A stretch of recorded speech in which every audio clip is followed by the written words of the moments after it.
E a gente está aqui, né, para estudar o quê? A gente está aqui para estudar o Evangelho, beleza? E o Evangelho fala sobre quem? O Evangelho fala sobre Jesus, né? Futuramente a gente vai estudar sobre os Evangelhos e nós vamos ver também que o Evangelho é o próprio Jesus. De qualquer forma, o Evangelho fala sobre Jesus. E Jesus fala sobre quem? Jesus fala sobre o Pai. Jesus fala sobre Deus, né? Fala sobre o reino de Deus. Jesus certa vez diz, quem vê a mim vê o Pai, né? Quando ele é questionado, Senhor, mostra-nos o Pai, Jesus diz, quem vê a mim vê o Pai. Então, em última instância, quando a gente diz que vai estudar o Evangelho, a gente está dizendo que nós vamos estudar o próprio Deus. Contudo, eu vou dividir com vocês aqui um pensamento meu, né? Que parece ser muito presunçoso e muito arrogante afirmar que nós podemos estudar o próprio Deus, né? Até porque a gente estuda uma zebra, né? A gente estuda sobre soja, a gente estuda sobre café, a gente estuda sobre algodão, a gente estuda sobre gafanhoto. Nós conseguimos até mesmo estudar sobre o inseto louva-a-Deus. Porém, será que a gente consegue estudar o Deus que o louva-a-Deus louva? Né? Qual o pastor está entrando aqui?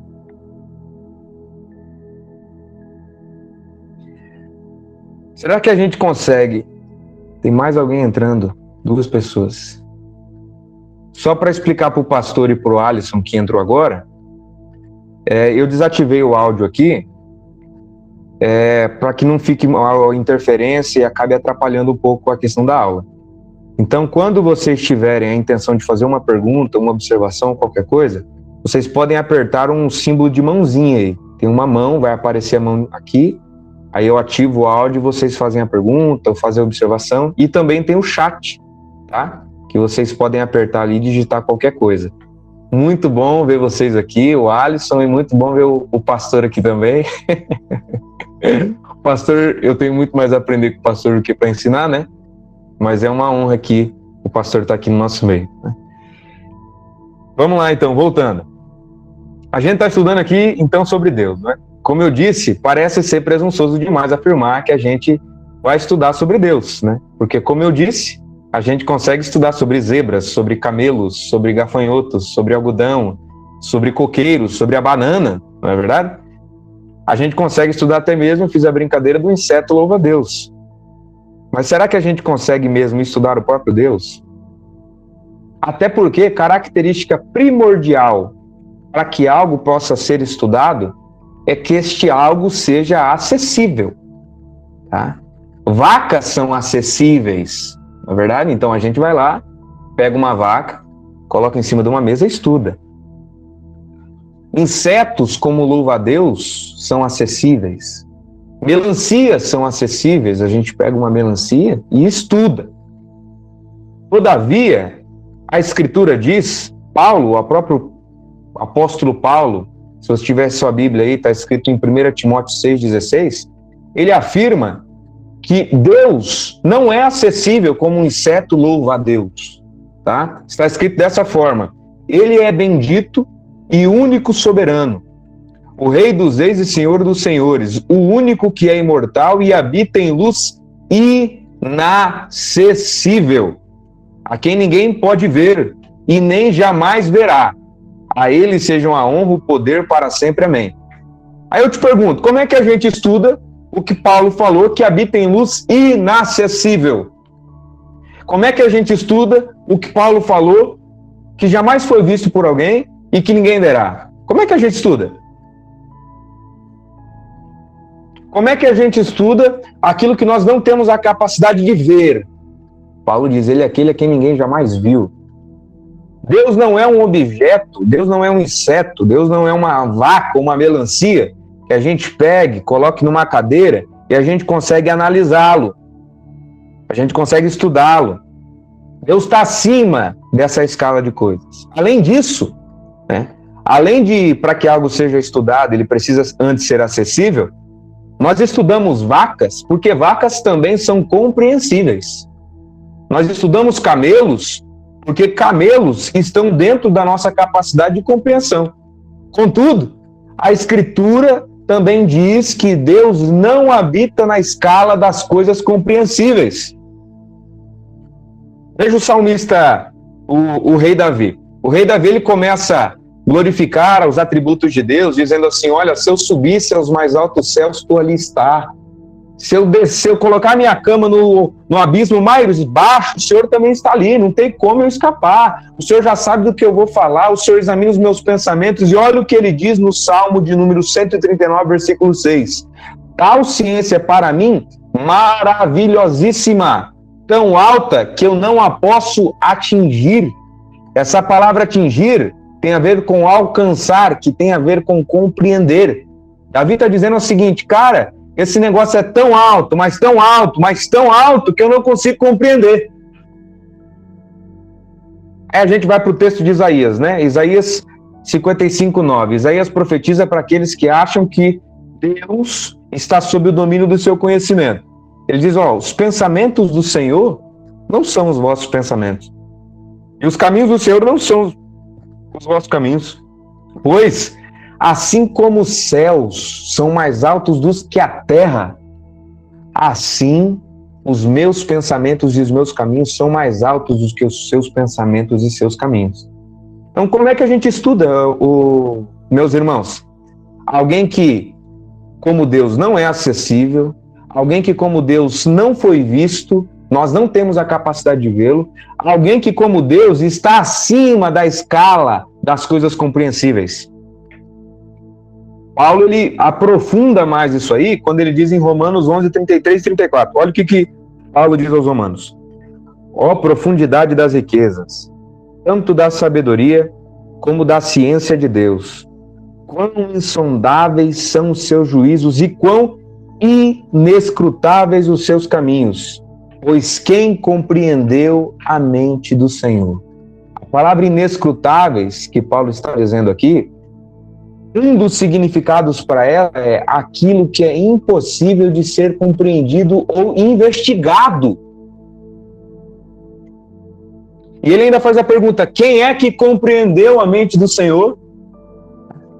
Então parece, num primeiro momento, parece até ser presunçoso e arrogante demais a gente dizer que vai estudar o próprio Deus, porque Deus não é acessível como as vacas, tá? Deus não pode ser visto como os camelos, Deus não está dentro da escala de compreensão como um inseto louva-a-Deus. E mesmo aí, diante de todos esses textos bíblicos que colocam Deus acima, muito além, nós vemos aí cheio de gente, nós vemos aí cheio de profetas que sempre apresentam o próprio Deus como se Deus estivesse dentro do campo das obviedades, como se Deus estivesse sempre no domínio dos tais. Eles são profissionais em descobrir a vontade de Deus para você, para aquele, e é num instante assim, ó. Ele compreende toda a mente do Senhor, que Paulo diz quem compreendeu. Esse profeta compreende toda a mente do Senhor para a sua vida. Como se não bastasse também, temos aí também vários teólogos, né? O pessoal passa aí anos estudando, os da Liga da Justiça da Ortodoxia, que enchem o peito de certezas como se Deus estivesse dentro do campo das obviedades teológicas. Deus está e sempre estará além da nossa capacidade de compreensão e assimilação. Assim, voltamos à pergunta inicial. Como é que estudamos um ser como esse? Como é que eu estudo o que está inacessível, o que é invisível, o que está além da nossa compreensão? Sabe qual é a resposta? Simples. É impossível. Não dá para estudar Deus. Diante de todos esses textos e muitos outros, a conclusão óbvia é impossível estudar Deus. Mas é possível conhecê-lo. Tá? E aí, em primeiro lugar, viria a pergunta: qual que é a diferença entre estudá-lo e conhecê-lo, né? Porque estudar pressupõe um processo de investigação. Estudar pressupõe que o objeto de estudo seja acessível, visível, passível de compreensão e investigação. E isso tudo é o que Deus não é. Entretanto, conhecer nem sempre se refere a um processo de investigação. Por exemplo, o Joéder me conhece. Ele me conhece. Agora, o Joéder não me estudou. Ele nunca me estudou, mas ele me conhece. Tá? Um casal de namorados. Ninguém nunca estudou o outro, porque olhar o relacionamento como um estudando o outro pressupõe uma frieza, pressupõe uma pessoa calculista e meticulosa demais. E o relacionamento de um casal que se ama não é a base de investigação, um estudando o outro, mas é a base de que um se torne conhecido ao outro pela espontaneidade do dia a dia. Então, estudar e conhecer são coisas diferentes. E isso se torna mais profundo quando se trata de Deus. Porque quando eu falo do namorado ou da namorada, ainda assim ele é visível. Mesmo você não estudando ele, ainda assim ele é visível, ele é acessível. Os dois são visíveis, os dois são acessíveis, mas Deus não é. De tal forma que é impossível estudar Deus, mas somos chamados para conhecer. Aí você me perguntaria, Luiz, como é que é possível conhecer a Deus? Como é que é possível conhecer esse que eu não vejo? Como é que é possível conhecer esse que está acima da minha compreensão? Como é que é possível conhecer este que não é acessível? Bem, realmente para nós, conhecer a Deus, apesar de sermos chamados para isso, também é impossível para o nosso braço e para a nossa força. Diante disso, ou para isso, para essa pergunta, C.S. Lewis escreve uma frase espetacular no livro Cristianismo Puro e Simples, se eu não me engano é na página 194, quando ele diz assim, quando se trata do conhecimento de Deus, ou quando se trata de conhecer a Deus, toda iniciativa cabe inteiramente ao próprio Deus. Se Deus não se revelar, nada do que você fizer ou do que eu fizer nos capacitará para encontrá-lo. Essa busca de encontrar Deus, essa busca de conhecer Deus só é possível porque Deus vem ao encontro do homem. Essa busca, esse conhecer a Deus só é possível porque Deus vem ao encontro do homem e se fez conhecido. É possível conhecer Deus porque Deus, pela sua infinita misericórdia, se fez conhecer. É Deus quem toma iniciativa. Não sou eu quem o encontro, é Ele que se revela. Não sou eu que possuo a capacidade de encontrá-lo. É Ele que se revela das formas mais misteriosas possíveis. Se alguém quiser, tem mais alguém entrando aqui, se alguém quiser fazer alguma pergunta, como eu falei, alguma observação, aperta a mãozinha aí, tá? A Escritura diz que a iniciativa sempre esteve com Deus, ao ponto de falar assim, não fomos nós que o escolhemos, foi Ele que nos escolheu. Não fomos nós que desenvolvemos em nós a capacidade de amá-lo, foi Ele que nos amou primeiro. A iniciativa está sempre em Deus. E quando se trata de conhecê-lo, nós sempre estaremos impotentes diante da possibilidade de alcançá-lo. A iniciativa sempre estará nas mãos graciosas de Deus. De tal forma que é Deus que se revela. De modo que o que a gente conhece de Deus é unicamente aquilo que Deus revelou de si mesmo. Perceba que toda a história bíblica é Deus se revelando. Porque quando Deus revela algo, Deus não revela algo alheio ao próprio Deus. Toda a revelação de Deus é uma revelação do próprio Deus, é uma revelação de si mesmo. Então, mas é impossível estudar Deus, mas é possível conhecê-lo. E é possível conhecê-lo pelo que Ele se fez conhecer. É possível conhecê-lo pelo que Ele revelou de si mesmo. Tá dando para entender até aqui? Quem tá entendendo, aperta a mãozinha aí, só para mim saber que não tá ficando confuso.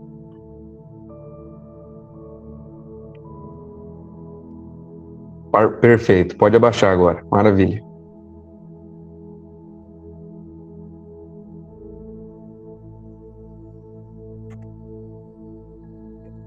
E nessa primeira aula, o pastor quer fazer uma pergunta, pastor? Se o pastor quiser fazer uma pergunta, só aperta na mãozinha aí de novo. Ou não. Que a mãozinha dele Prevaleceu? Não? Então vamos lá. Então nesta primeira aula, como eu falei para você, o tema do módulo, Deus do lado de dentro. E nesse módulo nós iremos tratar especificamente da revelação de Deus na consciência humana. E como nós falamos acima, o conteúdo da revelação de Deus não é algo alheio ao próprio Deus. Deus, quando se revela, revela-se a si mesmo. De modo que quando eu afirmo que há uma revelação de Deus presente na consciência humana, eu digo que é o próprio Deus se revelando na consciência humana. Jesus afirmou algo extremamente profundo em Lucas, capítulo de número 17 e verso de número 20, quando ele é questionado por fariseus. Os fariseus o questionam sobre a vinda do reino de Deus. Olham para Jesus e dizem assim: Senhor, quando virá o reino de Deus, né? Olha o que está escrito, 17, 20 e 21. Interrogado pelos fariseus sobre quando viria o reino de Deus, Jesus lhes respondeu: não vem o reino de Deus com visível aparência. Nem dirão, ei-lo aqui ou lá está ele, porque o reino de Deus está dentro de vós. Jesus está falando com fariseus. Tá? Jesus não está falando com os discípulos. E Jesus, mesmo falando com fariseus, Jesus revela: há uma característica dessa revelação de Deus, há uma escala espiritual invisível que está dentro do homem. Está dentro do homem. E está dentro, como nós vamos ver, de todos os homens da terra. As Escrituras afirmam também que Deus ele se revela através da natureza. Né? Nós vamos ver Salmos 19, versículo do 1 ao 4. Os céus proclamam a glória de Deus, e o firmamento anuncia a obra de suas mãos. Um dia discursa ao outro dia, e uma noite revela o conhecimento à outra noite. Não há linguagem nem palavras, e deles não se ouve som nenhum. No entanto, por toda a terra se faz ouvir a sua voz, e as suas palavras até os confins do mundo. Salmos 97, 6. Os céus anunciam a sua justiça, e todos os povos veem a sua glória. O texto deixa claro, meus irmãos, que a criação não tem voz por si só. Nós vemos ali, não há linguagem nem fala, e deles não se ouve som algum. Então, quando alguém olha para o céu, quando alguém olha para o sol, quando alguém olha para uma paisagem muito linda, eles não têm voz por si mesmos. Todavia, de uma forma misteriosa, através dessa criação que não tem voz por si, Deus se faz ouvir. E se faz ouvir onde? Na consciência humana. Deus fala através de muitas coisas, inclusive da natureza, mas ele fala para um único lugar. Deus fala para a consciência do homem. Tá dando para entender até aqui? Ninguém quer fazer nenhuma observação, alguma pergunta? Ok.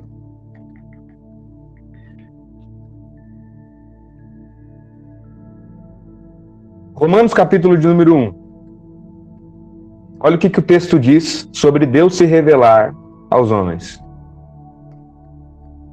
A ira de Deus se revela do céu. O céu que ele está dizendo é o céu. Entendeu? Esse céu que a gente vê. Contra toda impiedade e perversão dos homens que detêm a verdade pela injustiça. Porquanto, o que de Deus se pode conhecer está manifesto entre eles. Está falando do céu. Porque Deus lhe manifestou. Porque os atributos invisíveis de Deus, assim o seu eterno poder, como também a sua própria divindade, claramente se reconhecem desde o princípio do mundo. É desde o princípio do mundo. Sendo percebido por meio das coisas que foram criadas. Por isso tais homens são indesculpáveis. O que Paulo está dizendo aqui? Que de uma forma misteriosa, todos os homens da face da terra têm uma revelação de Deus dentro de si, onde eles conseguem reconhecer claramente os atributos invisíveis de Deus, a glória de Deus, a divindade de Deus, através da natureza. E olha só como é profundo o que está escrito em Romanos 2, 11 ao 15. Porque para com Deus não há acepção de pessoas. Assim, todos os que pecaram sem lei também perecerão. De quem que ele está falando? Ele está falando de todos os povos gentios, pagãos do mundo, que nunca tinham ouvido falar sobre a lei de Moisés. Assim, ó, eles que não têm lei, sem lei perecerão. E todos os que com lei pecaram, agora está falando dos judeus que têm lei, com lei, pela lei serão julgados. Porque os simples ouvidores da lei não são justos diante de Deus, mas são os que praticam a lei que hão de ser justificados. Quando, pois, os gentios, os de fora, os que nunca ouviram, que não têm lei, procedem por natureza de acordo com a lei, não tendo lei, servem eles de lei para si mesmos.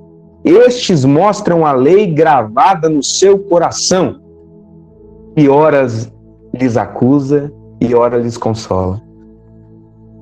Paulo está dizendo o seguinte, olha, o judeu está pensando que é superior, porque teve a revelação da lei de Moisés, né? Paulo está dizendo assim, meu amigo, não é os ouvidores da lei não que vão ser justificados. Você está pensando que Deus faz acepção de pessoas? Deus não faz acepção de pessoas. Porque está cheio de gentil aí que segue a lei, que nunca ouviu falar sobre a lei. E ele revela a lei que está cravada no seu coração. No seu coração. E para a gente sair do livro de Romanos, nós vamos ler o texto sobre missão. Romanos capítulo de número 10, no versículo 13 ao 18. Todo aquele que invocar o nome do Senhor será salvo. Paulo, ele cria depois disso, ele faz uma afirmação. Quem invocar o nome do Senhor será salvo. Aí Paulo cria uma problematização. Se é necessário invocar o nome do Senhor para ser salvo, como, pois, serão salvos aqueles que nunca ouviram? Olha lá, o que ele diz? Como, porém, invocarão aquele em que não creram? E como crerão de quem nada ouviram? E como ouvirão se não há quem preguem? E como pregarão se não forem enviados? Como está escrito, quão formosos são os pés dos que anunciam as boas novas. Mas olha o que ele diz no versículo 18. Mas pergunto, porventura não ouviram? Olha o que ele diz. Sim, por certo, eles ouviram. Porque por toda a terra se fez ouvir a sua voz, e as suas palavras até os confins do mundo. Aí a gente pensa, né, que Deus está sobre o nosso domínio. Aí a gente pensa que o Deus que não pode ser estudado, mas que se revela, está sobre o nosso direito autoral, de modo que Deus só chega onde o departamento de missões chega. E se o departamento de missões não chegar, Deus não chegou. Como se Deus estivesse preso à nossa teologia, como se Deus estivesse preso aos nossos ritos, como se Deus estivesse preso à nossa maneira de pensar. Mas Paulo diz o seguinte, meu amigo, Deus é absolutamente livre para se revelar a quem Ele quiser. E você sabe para quem Ele quis se revelar? Para todos. Porque por toda a terra se fez ouvir a sua voz e as suas palavras até os confins do mundo. Todos. Todos. Deus se fez conhecido por todos, e nós vamos ver isso, como isso está repleto na Bíblia inteira. E nós vamos ver como isso está repleto na Bíblia inteira. O fato de como, de uma forma misteriosa, o próprio Deus se fez conhecido por todos. Tá? Quero contar uma coisa para vocês. Alguém aqui já foi em Machu Picchu? Quem já foi em Machu Picchu aí, aperta a mãozinha. Ninguém. Alguém aqui tem vontade de ir para Machu Picchu? O João Vinícius. tem vontade. O Bruno também tem vontade. Ixi, bastante gente tem vontade. Eu tenho vontade de ter a minha lua de mel em Machu Picchu. Você sabe que Machu Picchu tem uma história incrível? De como Deus se revela? Quando os missionários europeus e católicos chegaram aqui na América do Sul, eles encontraram alguns documentos incas, tá? De um imperador. Esse imperador, o cara que construiu Machu Picchu, tá? E depois de muito esforço traduzindo, conseguiram traduzir esses documentos desse imperador inca, mostrando a religiosidade e o avanço da religiosidade desse povo inca aqui na América do Sul, ali na região de Machu Picchu. E era um povo que adorava o Deus Sol. Tá? Eles adoravam o Sol. O imperador, que eu não me lembro o nome, eu posso conseguir depois para vocês, mas tudo isso que eu vou dizer está no livro Fator Melquisedeque. Ele construiu templos ao Deus Sol que se equipararam à grandeza do templo que Salomão havia construído. Era um cara muito poderoso. E um dia, esse imperador está olhando para o Sol. Ele está adorando ao Sol. E alguma coisa acontece. Alguma coisa fala com ele que diz que o Sol não é Deus. E você sabe o que é esse algo misterioso? Falou para ele. Ele escreve lá dizendo assim: não tem como o Sol ser Deus. E ele faz um concílio. Os historiadores chamaram isso de concílio dos Incas. E ele faz um concílio com todos os sacerdotes do Deus Sol.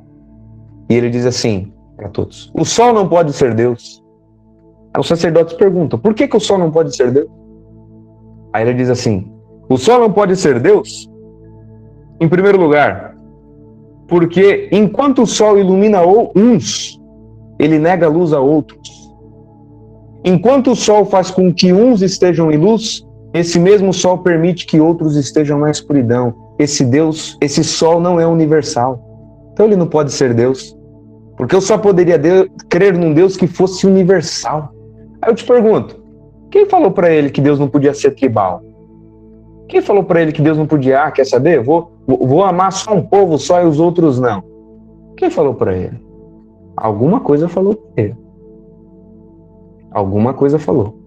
Segundo ponto, ele olha para o Sol e ele vê que o Sol está preso dentro de um ciclo. Ele nasce, se põe, nasce, se põe, nasce, se põe. E nunca sai desse ciclo. Está preso. E parece o trabalho de um homem. Ele olha para os homens na cidade dele, né? Vê que os caras acordam cedo, vai trabalhar. Trabalha até a noite, volta para casa. Acorda cedo, vai trabalhar, trabalha à noite, volta para casa. Ele olhou para o Sol e percebeu que o Sol estava preso dentro de um ciclo como se fosse um homem. Ele disse assim: Deus não pode estar preso dentro de um ciclo. O Sol não pode ser Deus. Eu te pergunto, quem falou para ele que Deus não podia estar preso dentro de um ciclo? Algo revelou a ele a natureza e como Paulo disse, os atributos invisíveis de Deus. Algo falou com esse imperador. E o terceiro ponto, que ele concluiu que o Sol não era Deus, é que a glória do Sol era tão poderosa e tão forte que ninguém conseguia sequer olhar para o Sol. Era muito poderoso. Mas qualquer nuvem que passava ocultava a glória desse Sol. Ele disse assim: Deus não pode ser ocultado por uma nuvem. Deus não pode ser fraco assim. Glória a Deus. Quem falou isso para ele? Quem falou isso para ele, meus irmãos? Sabe quem falou? Foi o próprio Deus. Quem falou foi o próprio Deus. Tá? E aí esse imperador escreveu um louvor a esse Deus. Ele escreveu um louvor e olha só, eu anotei aqui um trecho do louvor que esse imperador escreveu. Olha só. Ele é antigo e supremo, e não criado. Também não necessita da satisfação vulgar de qualquer companhia, ele não precisa. Ele se manifesta como uma trindade quando assim o deseja. Ele criou todos os povos pela sua palavra. Ele é o destino de um homem, ordenando seus dias e sustentando-o. É, na verdade, o princípio da vida, pois aquece os seres humanos através do seu Filho. E essa palavra aqui, aquece, naquela cultura tem a ver com dar vida. Porque o aquecer tem a ver com o que é diferente de um morto. Porque quando o morto, no seu estado de morto, ele está frio. Quando uma pessoa morre, ela começa a se tornar cada vez mais fria. Então, quando esse imperador escreve, sem nunca ter ouvido missionário nenhum, ele diz assim, que esse Deus aquece, dá vida aos seres humanos através de seu Filho.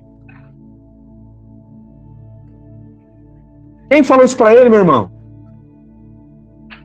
Esse conceito de trindade que ele diz aqui nesse louvor, foi um debate de séculos da igreja. Os apóstolos não trataram profundo sobre esse assunto. Os discípulos dos apóstolos não trataram profundo sobre esse assunto. Morreu um monte de pessoal. Lá na frente teve debate sobre a questão da trindade. E esse imperador, sem ter sido evangelizado por ninguém, escreveu no seu louvor que Deus se revela através de uma trindade. Quem foi que revelou isso para ele? Quem foi que revelou isso para ele? Alguém quer chutar quem foi que revelou isso para ele?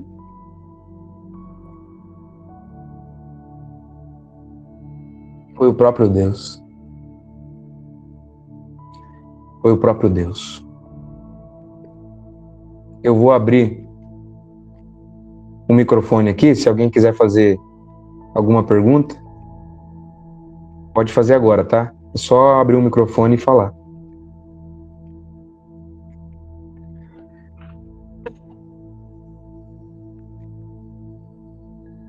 Deus se revelou na consciência daquele imperador quando ele olhou para o sol. É o que o salmista falou.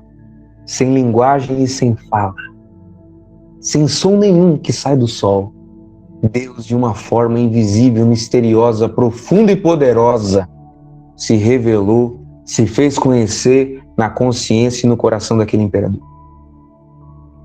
Aí, meus irmãos, aí tem gente que pensa, né, que encontra Deus do lado de fora. Essa primeira aula é Deus do lado de dentro. E isso é uma introdução para essa caminhada de estudo que a gente vai ter. Deus não é encontrado do lado de fora. Deus fala através das coisas de fora. Deus fala através da nuvem. Deus fala através do sol. Deus fala através da cachoeira. O Atos dos Apóstolos diz que Deus não ficou sem testemunho para qualquer homem que seja. Paulo diz, nos textos que eu li, o como todos ouviram, como todos têm sua lei cravada no coração humano. Deus não é encontrado do lado de fora, Deus é encontrado do lado de dentro. Deus habita aí em você. Tem um teólogo que eu gosto muito que se chama Karl Barth, que ele escreveu a seguinte frase: não há outro lugar onde Deus fale que não na consciência humana. Deus fala através de coisas. Deus fala através de profetas, Deus fala através de muitas coisas, mas em todas essas coisas Deus fala para a consciência. Pois, qual de vós, por mais preparados e munidos de argumento que esteja, pode convencer ao outro que Deus é justo? Você pode? Você consegue me convencer que Deus é justo com argumento? Mas Karl Barth diz assim: portanto, deixemos que a consciência nos fale, pois ela grita que Deus é justo, que o teu reino venha e que o Senhor queira descer e implantar em nós o seu reino de justiça. Deus está do lado de dentro. Deus está dentro de você, dentro. Agostinho, outro teólogo que eu gosto muito, no livro Confissões, ele faz a seguinte pergunta: como invocarei aquele que já está dentro de mim? A proposta de Agostinho, que não é de Agostinho, a proposta do Evangelho, é que o Deus do Evangelho não é invocado de fora para dentro. O Deus do Evangelho já habita aí dentro, ele é invocado de dentro para fora. Ele explode de dentro para fora.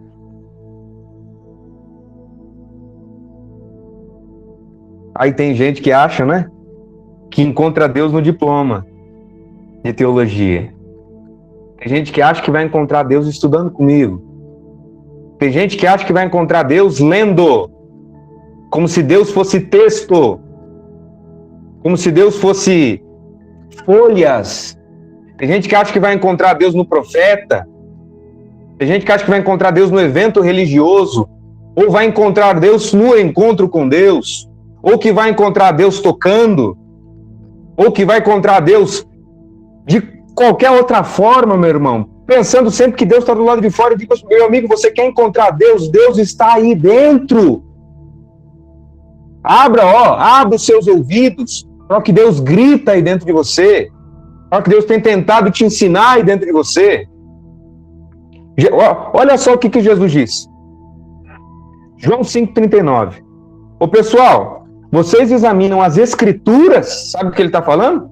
Todos os profetas, os salmos, Gênesis, todo o Antigo Testamento. Vocês examinam as escrituras porque vocês julgam encontrar nelas a vida eterna. Mas são as escrituras que de mim testificam, mas vocês não vêm a mim para terem vida. De nada, meus irmãos, que isso crave dentro da tua cabeça, da nossa cabeça nessa primeira aula. De nada vai adiantar toda a sua caminhada de estudo, toda essa caminhada de leitura, toda a sua caminhada de boas obras e mais boas obras. De nada vai adiantar se você não tiver uma profunda e íntima comunhão e experiência viva com Deus que já está aí dentro de você. Porque quanto mais você aproxima do que está do lado de fora, quanto mais você lê o texto do lado de fora, sem ter uma iluminação do Cristo vivo, o Espírito Santo é vivo, Jesus é vivo. Quanto mais você se aproxima do texto, você vai ler, vai se especializar, vai para o grego, para o hebraico, e vai fazer exegese, vai fazer um monte de coisa. Quanto mais você se especializa no que está do lado de fora, se você não tiver uma profunda e íntima com o que está aqui dentro, você só vai se tornar cada vez mais sepulcro caiado. É como os fariseus. Os fariseus foram às Escrituras. Os fariseus decoraram toda a Escritura. Os fariseus pregavam a Escritura, diz a Bíblia, de norte a sul.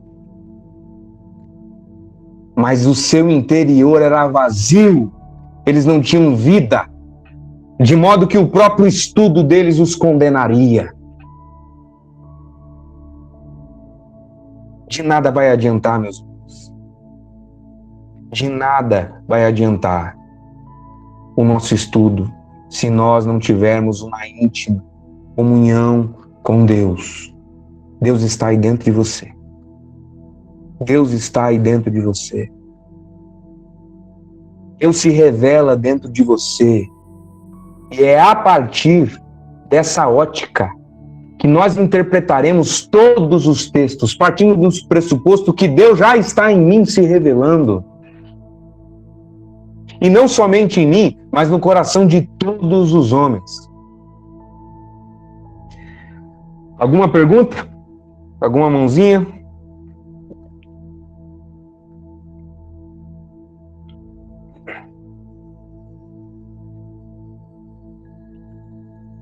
Eu vou falar uma coisa para vocês. Vamos pegar um texto. Quem está com a Bíblia aí? Aperta a mãozinha aí. Eu vou pedir para alguém ler um texto. Joéder, abre para mim aí em Timóteo.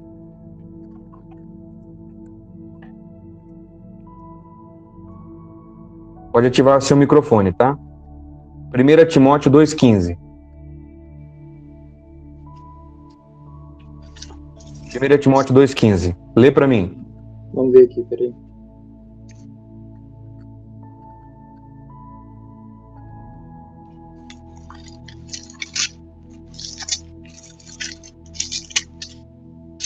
Não tô te ouvindo, Joéder. Peraí, só um pouquinho. Um instante, tá ouvindo? Desculpa, meu irmão, desculpa.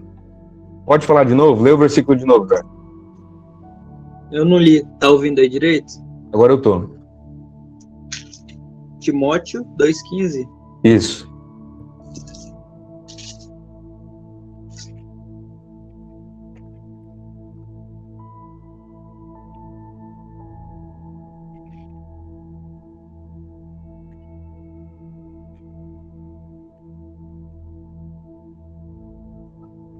Tá procurando, mano? Sim. Bastante. 1 Timóteo, capítulo de número 2, versículo de número 15.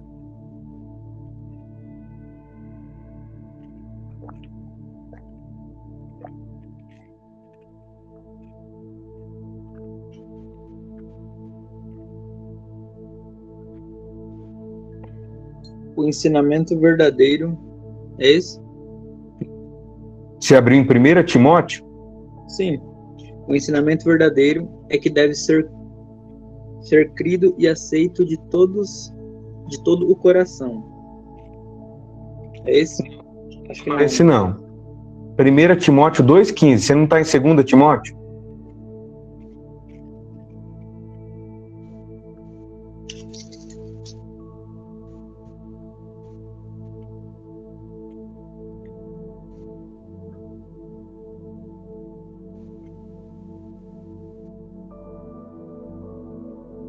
Alguém está com a Bíblia aí, achou?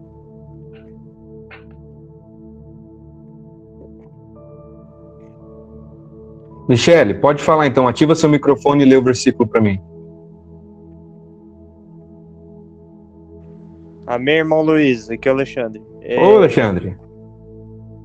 Todavia, será preservada através de sua missão de mãe, se ela permanecer em fé e amor, e santificação com bom senso. Uma outra tradução do texto que ele leu aí é essa. Entretanto, a mulher será salva, dando à luz a filhos, se permanecer na fé, no amor, etc. Eu quero perguntar pro Joéder. Joéder, volta aí, Joéder. Ou melhor, o Bruno. Não falei com o Bruno. Bruno, aparece aí. Ativa o microfone. Oi. Ô, Bruno. Você acredita que uma mulher é salva dando luz a filhos? Salva em que sentido? Salva. Céu. Perdoada dos pecados e vai ser salva. Simplesmente dando luz a filhos, não. Pastor, pode ativar o microfone. Pastor, quer falar? Pode ativar o microfone. Não é pastor não, Luiz, é pastor. Ô, pastora, você não vale que eu já te expliquei esse... Eu ia falar isso, eu sei, você me explicou. Não é Não, pastor você... não, eu tô ouvindo, eu entrei com ele. Ah, tá. Vamos lá. O Bruno, volta você. Oi. Eu vou ler o texto aqui para você. Entretanto, a mulher será salva do luz a filho, dando luz a filhos, se permanecer na fé, no amor e na santidade. Ou seja, o texto está dizendo que para uma mulher ser salva, ela tem que dar luz a filhos e permanecer na fé, no amor e na santidade. Correto? Correto. Uma mulher estéril pode ser salva? Pode. Mas o texto diz que tem que dar luz a filhos, né? Dentro de você, Bruno, aí dentro, você acredita que uma mulher é salva pela fé e pela graça de Cristo Jesus? Ou é salva por dar filhos? Não, pela fé, né? Pela fé. Só que esse dar filhos não poderia ser de forma subjetiva? No contexto não é. Tem que ter filhos mesmo. Pode falar, pastora. A pastora está com a mão levantada, quer falar algo? Ah, tá. O que eu quis dizer com isso, Bruno? O Joéder, quer perguntar? Sim. No meu Pode perguntar. diz aqui que a mulher será salva tendo filhos se ela, com pureza, continuar na fé, no amor e na dedicação a Deus. Por que eu estou usando esse texto? Obrigado, Joéder, pela tradução. Porque dentro de nós, alguma coisa diz que as mulheres que não dão luz a filhos também serão salvas. Que não é necessário dar luz a filhos. Mas quando a gente olha para um texto Às vezes, esse texto tem explicação, eu não vou focar nele agora. Mas às vezes parece que o texto se choca com o que está aqui dentro. Em todos os textos, em todos os livros da Bíblia, existem textos extremamente complexos que às vezes se chocam com o que está aqui dentro. Vou te dar um exemplo. Tem um texto extremamente difícil lá do Antigo Testamento, que a Bíblia diz que Deus mandou o espírito da mentira sobre os profetas para que os profetas mentissem.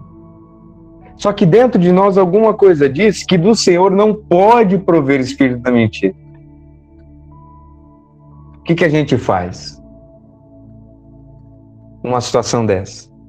Que na nossa caminhada de estudar a Bíblia, nós vamos se deparar com temas muito difíceis, com versículos difíceis. O que eu quero apresentar para vocês é que o que Deus revelou em nós, o Espírito Santo de Deus vive em nós, será o óculos pelo qual nós vamos interpretar a vida e os textos. Porque Jesus, a Bíblia diz assim, no princípio era o Verbo, e o Verbo estava com Deus, e o Verbo era Deus. Algumas traduções colocam no princípio era a palavra. E diz que a palavra se fez papel? Não. A palavra e o Verbo se fizeram carne. Deus é vivo dentro de você. Vivo. Deus fala aí dentro. E aí, às vezes, Deus está gritando lá dentro. Gritando. Chamando. Mas a pessoa com um vício textual acaba ofuscando essa voz lá dentro, porque essa voz lá dentro, às vezes, começa a falar algumas coisas e a pessoa começa a pensar assim, meu Deus, será que eu estou blasfemando? Será que é o inimigo que está querendo desconstruir a minha fé? E é Deus chamando. Aí a pessoa vai se especializando cada vez mais num Deus que ela conhece do lado de fora e vai ofuscando a voz do Cristo vivo que está lá dentro. De modo, meus irmãos, que mais vale 1 hora de oração e de intimidade do que 100 livros. 100 livros. E às vezes, você sentiu aquele vazio? Às vezes quando você está orando e parece que Deus está um pouco longe. Você até jejua, está jejuando, vai para a igreja, canta o louvor. E às vezes você sente um vazio. Parece que Deus está longe. Isso é Deus permitindo que você sinta a falta dele, para que você o conheça mais. É Deus te chamando para conhecê-lo. E conhecê-lo é uma experiência que está para o lado de dentro. Você pode ler tudo. A gente vai começar a estudar aqui. E vamos estudar muitos temas. Você pode estudar tudo isso aqui comigo. Gênesis, Apocalipse, os assuntos mais complexos. Pode começar a ler e ler um monte de livro, alcança a resposta para todas as questões. Mas se você não tem um encontro com Deus vivo que está dentro de você, sabe o que Jesus disse? Se vocês vão para as Escrituras, mas não vão para a pessoa viva, vocês não terão vida. Vocês não terão vida.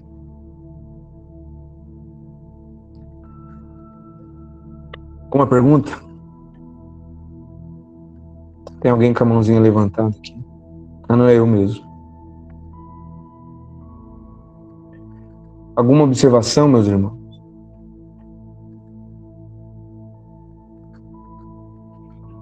Então, já que não tem nenhuma,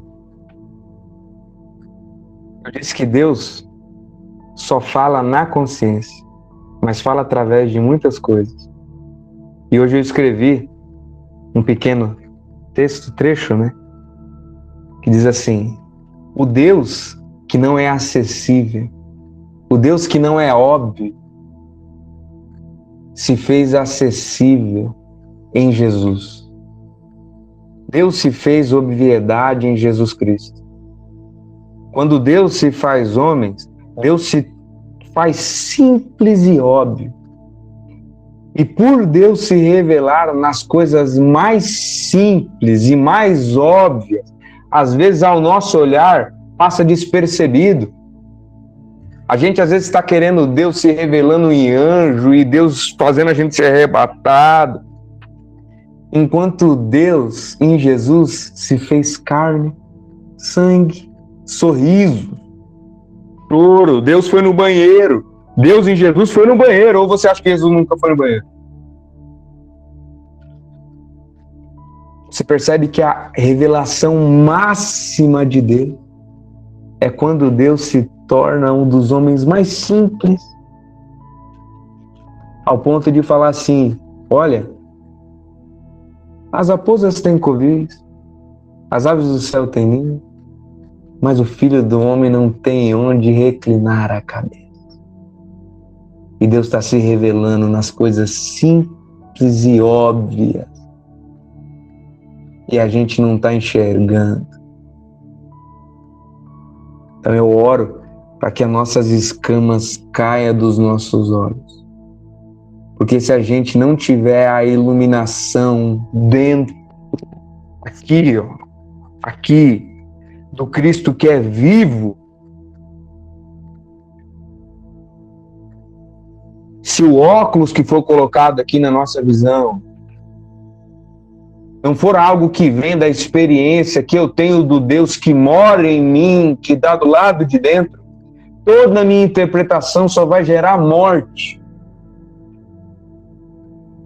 Mas se dentro de mim eu permitir que cresça esse Cristo que é vivo, como ele disse, em nós teremos vida que jorra para a vida eterna.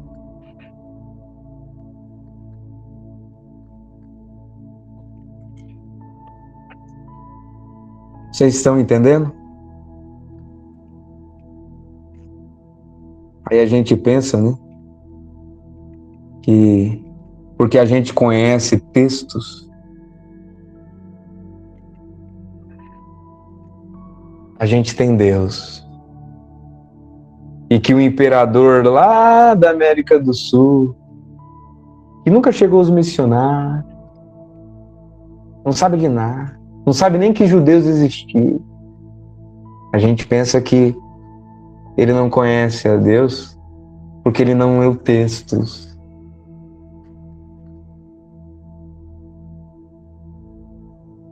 Mas Deus gritava dentro dele.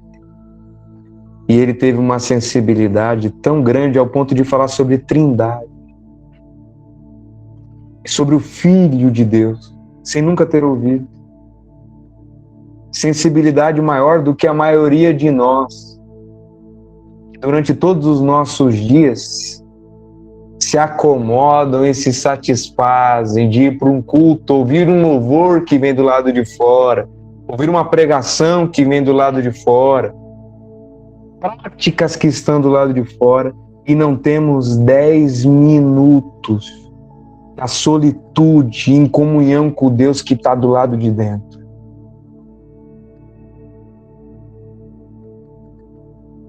Então eu te convido, a partir dessa primeira aula, a partir de hoje, que nós tenhamos um óculos. Se você tem um óculos rosa, você não vai enxergar o mundo rosa. Se você tem um óculos verde, você vai enxergar o mundo verde. Que nós tenhamos óculos do Deus do lado de dentro. Deus já se revelou.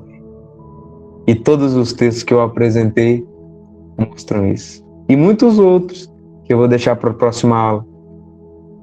Jeremias diz assim, nós vamos citar o texto, que vai chegar o dia e que em Cristo chegou em que ninguém precisará dizer ao outro: conhece a Deus, porque Deus se revelará na consciência de todo homem. Hebreus diz que esse dia em Cristo chegou. Como é que a gente entende esses textos? Deus está do lado de dentro. Sabe qual que é a minha função aqui? Como alguém que está tentando ensinar, é mostrar que por mais complexa que a Bíblia seja, tudo que diz lá, Deus já falou aí dentro. Deus já falou aí. Você só ainda não percebeu. E os textos que você ainda não compreendeu, nós vamos compreender. E quando nós compreendemos, vocês verão que Deus já tinha colocado aí dentro. Se nós não tivermos fé que o Espírito Santo está dentro de nós, nos ensinando, você vai crer em mim, no meu ensino? Você vai crer no ensino do Edir Macedo?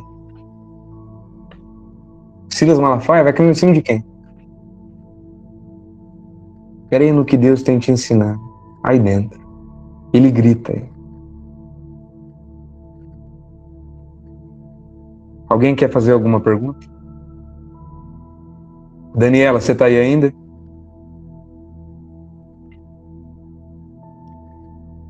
Daniela? Deixa eu ver aqui. Daniela, você está me ouvindo? Se você tiver, tem que ativar o microfone.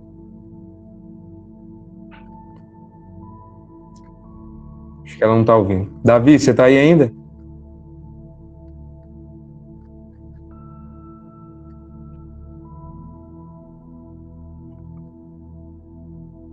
Davi, tá aí ainda ou não? Ah, você escreveu. Você tem alguma pergunta, mano? Ficou claro?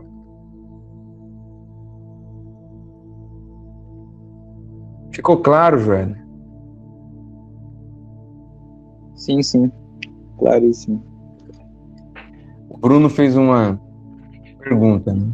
Aqui se aplica o salto da fé de Kierkegaard. Mesmo com toda a tentativa de estudo, o que nos leva é a fé. É quando se trata de Deus, sempre vai ser fé. E para nós, como disse Hebreus, fé é a certeza, meu irmão.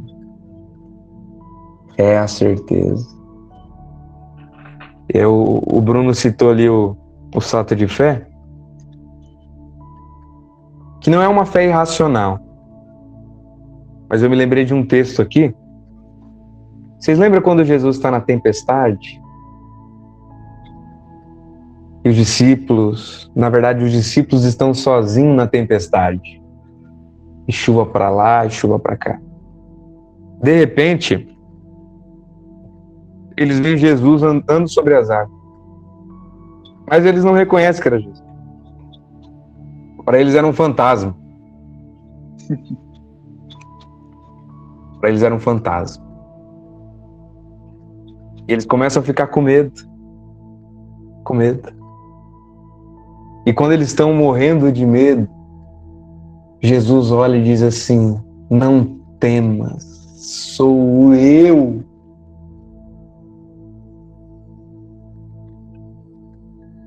Eu queria fazer uma simbologia aqui. Essa tempestade é o nosso interior, às vezes, a mente do homem e o inconsciente do homem.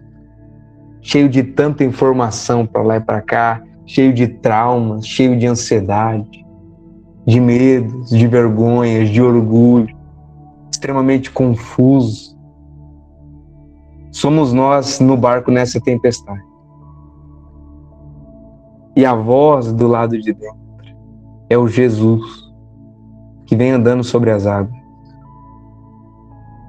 E no início, assim como os discípulos, aqueles que no meio dessa tempestade começam a discernir essa voz dentro de dentro, têm medo. Será que realmente essa voz que me ensina essas coisas poderosas, profundas, é realmente Deus? Ou será que é um fantasma? E essa voz diz para você: não temas, sou eu. Sou eu. E quando você ouvir essa palavra, não temas, sou eu, você terá o que o Bruno falou, o salto da fé. Você vai se jogar nesse mar e você vai andar sobre as águas. E quando você estiver afundando, Cristo te segurará pela mão. Porque não há ninguém que tenha tamanha fé de crer no Deus que está do lado de dentro, não que está do lado de fora. Não há ninguém que tenha essa fé de abraçar e se jogar nesse Deus que está do lado de dentro, que o Senhor permita afundar. E afundar que eu digo, não é das coisas do lado de fora, mas é dessa experiência de fé do lado de dentro. Não temas, sou eu, Jesus diz. Então, pelo amor de Deus, por favor, olhe para dentro. Mais do que se aprofundar em textos, olhe para dentro. Deus está aí.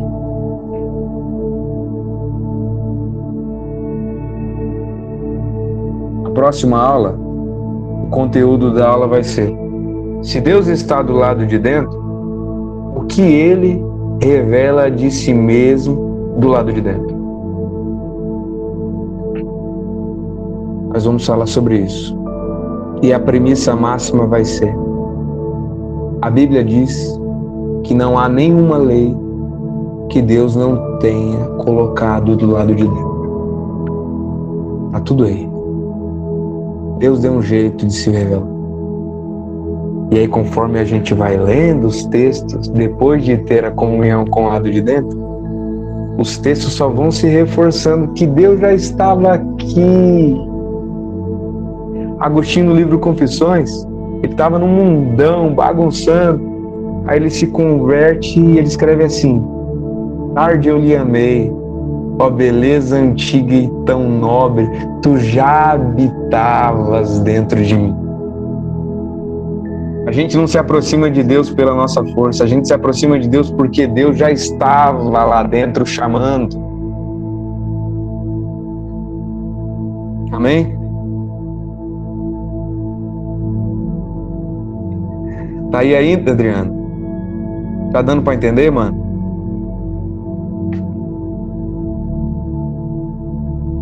Glória a Deus. Quer ativar o microfone, mano, Adriano?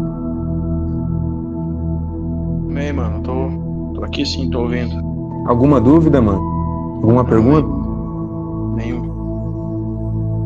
Amém. Tô aprendendo através de você. Exatamente, através. Mas já tá aí dentro. Amém.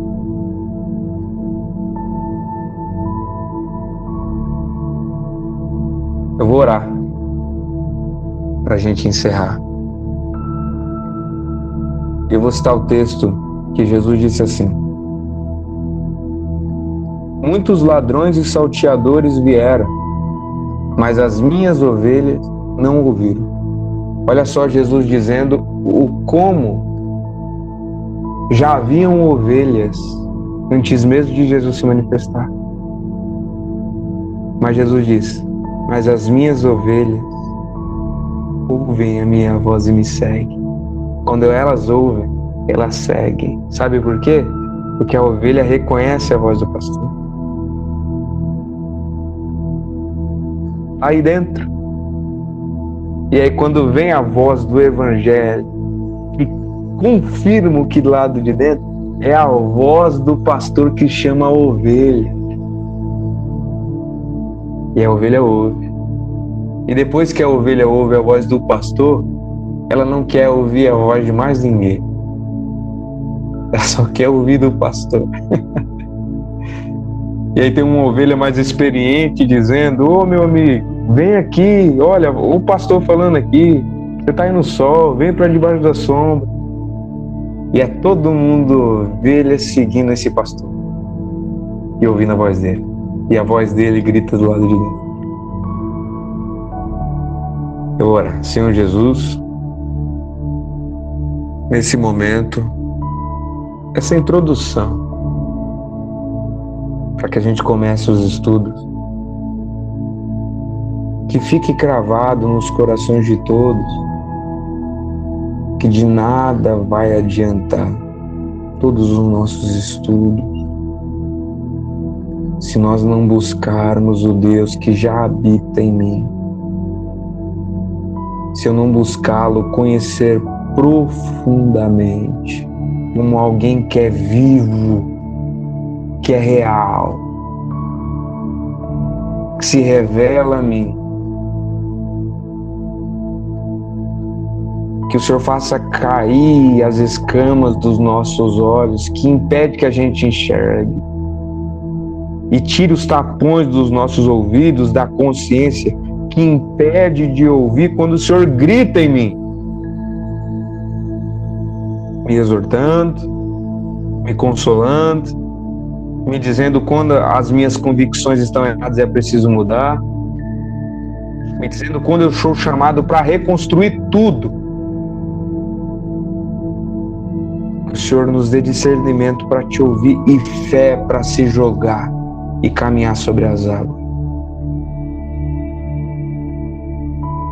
É isso que eu te peço, meu Senhor. Te agradeço. Toca no coração, Senhor, dos meus irmãos. Que o Senhor faça queimar, Senhor, uma chama de profundo desejo de te conhecer. E de te conhecer não através de textos, mas de te conhecer como o Senhor é, como um espírito vivo. Vivo. Amém. Amém. Amém. Para encerrar, alguém quer perguntar alguma coisa, falar alguma coisa, fazer uma observação, quiser orar, agradecer por alguma bênção, quiser falar alguma coisa aí, os últimos minutos.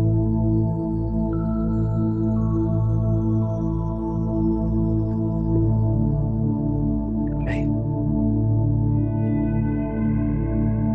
Eu espero que escala a galera para orar. Beleza, então. Na próxima eu vou pedir para outras pessoas orarem. É isso aí, pessoal. Essa foi a primeira aula, essa introdução. E na próxima aula nós vamos ver o que a Bíblia diz do que Deus cravou aqui dentro. Tá tudo aí. E a Bíblia diz. É isso aí. Fique com Deus. Obrigado pela presença de vocês. E orem por mim. Estou aqui no seminário, estudando aqui praticamente o dia inteiro. Mas como eu disse, todo estudo não vale de nada se eu não tiver uma intimidade com Deus que é vivo em mim. Então é isso, pessoal.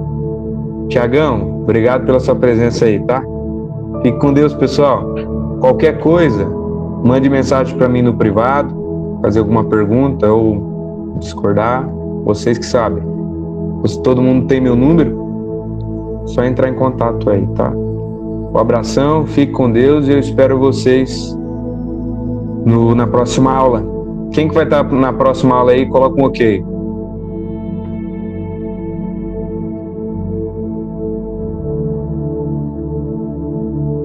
Você vai estar na próxima, Adriano? Amém, amém.